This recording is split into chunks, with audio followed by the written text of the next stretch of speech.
The last time I had the house to myself, Kevin was here, but he was post-op and so drugged. It was like I was home alone. Woo woo! Watching the alien TV shows, eating the pasta, not having to conversate about either one. Yay, sweet freedom. So he left about an hour ago. He left about an hour ago to begin his long car journey across the continental United States to visit my mom in the desert. And I know you're thinking, wait, girl, isn't he recovered? Yes, he is, but his doctor cleared him to go. And now I don't want to brag about how sexy my life is, but his doctor cleared him to go. And while he's driving in the car, he has to wear this khaki colored compression sleeve on his left leg, his surgery leg. Because, sitting in the car all that time, the leg is down, Yeah. not Yeah. elevated. And so it can get puffy. And the man wears shorts year round. So I just want to tell you how hard it was to see him walk out the door in that flesh tone compression sleeve on that leg and still keep myself together to show up for work. This is so interesting. Has he planned how many hours a day he's going to drive and made motel or hotel reservations along the way? That's got to He's be at least what, 3-4 days he's on the going to road? probably do it in 4 days because Hmm. he can't, usually he could do it in two and a Yeah, half, but right. the leg. So here's the thing. And and I'm going to have I told you so tattooed on my body so that I never have to say it out loud. Are you ready? Somebody is driving across the continental United States on the path of the solar eclipse. There ain't Really? no hotels. There ain't no hotels. No, I can believe that. There's gonna be Oh, traffic. oh And yeah. I said to him, like, 'cause I've been working on him for days. I was like, babe, don't you think it would be a better idea to leave on Sunday and get a big driving day out of the way on Sunday and get yourself Hmm. at least into the heart of the totality so that you're not like you're in it when the day dawns, when Monday dawns. You're going to be Hmm. you're and he said, "Sounds like you're trying to get rid of me." Okay, so this is marriage, by the way, for all my future June brides and grooms.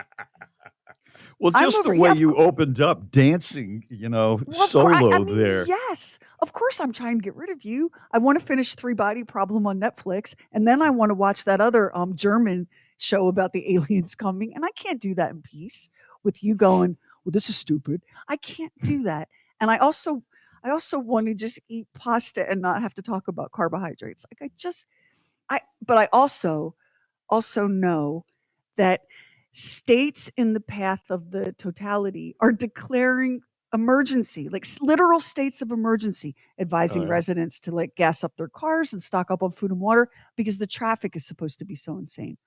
And or we're going to shoot a nuke at the sun. I don't know, depends on which Twitter feed you follow, but either way, it's going to be kind of an intense drive, So the especially answer for is he some. has not booked a hotel, right? Not a one, not a one. And I said to him, I was like, so, all right, listen, you do you. I'm 100%, I'm team you. I'm on your side. But there's not going to be any hotel reservations. And he's like, that's fine. I'll just camp. Okay. Oh, And he will. Yeah. And he will. He's not you, Bob. Like he'll happily, cheerfully camp. And he's got like a cap on his truck. Like he's got a whole little luxury setup back there. He can easily camp in his truck. that's But he not a didn't. luxury setup. No. Use the Talk Back feature on the free Bob and Sheri app and leave us a message. I love being married to my wife. She's so much fun. She's such a nice person. She's a great cook and so on. But I sometimes do reflect and think that if you lived alone, and I know loneliness is a terrible problem in this country, but if you lived alone, there are everyday stressors that you don't have to deal with. For instance, I just read that a good way to get a good night's sleep is to have a little bit of peanut butter because evidently it is sleep enhancing. It specifically stabilizes blood sugar levels and it supports muscle growth. So the other night, I was going, I would like to have some peanut butter, but I do not want like a muffin or something or bread. So I went to the natural peanut butter that she has produced, bought, and I take a knife, like a butter knife, and I dig into it, and I'm about to eat it, and she walks into the kitchen, and she instead of saying, "I guess you're going to get a good night's sleep because of the peanut butter thing," she says, "Did you put that in your mouth and then put it back in the peanut butter?" No, I did not. I did not do that. So I have to be on my guard to either not do that or not get caught. Because I'm just going to be honest. Once in a while, I do that. And That's then kind of in the bathroom, gross. it's not I gross. mean, the bacteria from your mouth going into the peanut butter jar? She kisses me. My bacteria is fine. It's But your as I've mentioned bacteria before, it helps. is growing and colonizing inside of the peanut butter jar. That's Let's not get gross. into specifics here. No one wants to hear that. So the other thing is she has by her sink in the bathroom 2 towels that she hangs. And I went walking into the bathroom the other day and she's there in front of the sink and she said, "Do you use my towels to dry your hands or wipe your hands after you wash your hands?" And I went, "No, I have my own towels over here." And she went, "Okay, because I dry my face sometimes, and I do not want to dry my face with a towel that you have touched." And I went, "No, it's not a problem." Um, I didn't know that she dried her face with that, and a couple of times I have used it, but only a couple of times, so I don't feel badly about that. So now I have like the peanut butter thing, the towel thing I have to totally avoid. And she just bought this runner for the bathroom in front of the 2 sinks. And she said, I like this runner. I really don't want to get it dirty. So try not to track anything on it. I found myself the other day straddling both sides of the runner. I had 1 foot on one side of the runner and 1 foot on the other, and just hobbling. And I went, this is no way to live. This is just no way to live, that I am straddling a runner in my own bathroom. And she walked in and saw me doing that, and she said, "What are you doing?"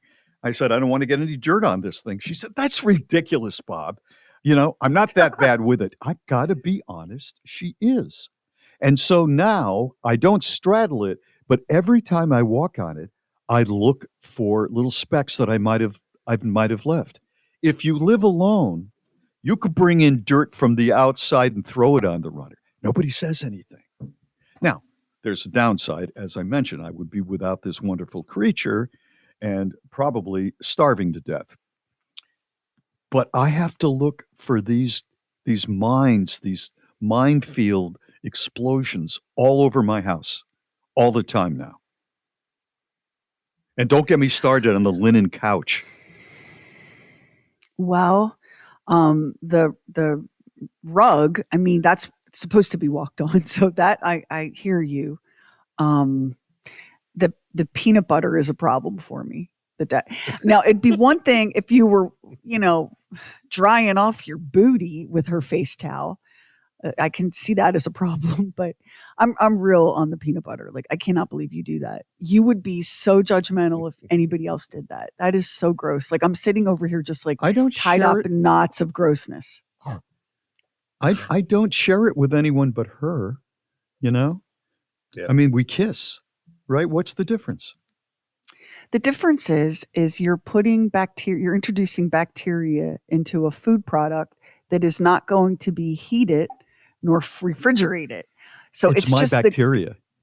and it's just going to grow and grow and grow. And if you're fine with that and she's fine with that, great. I think it's a nasty habit. I'm surprised you do it.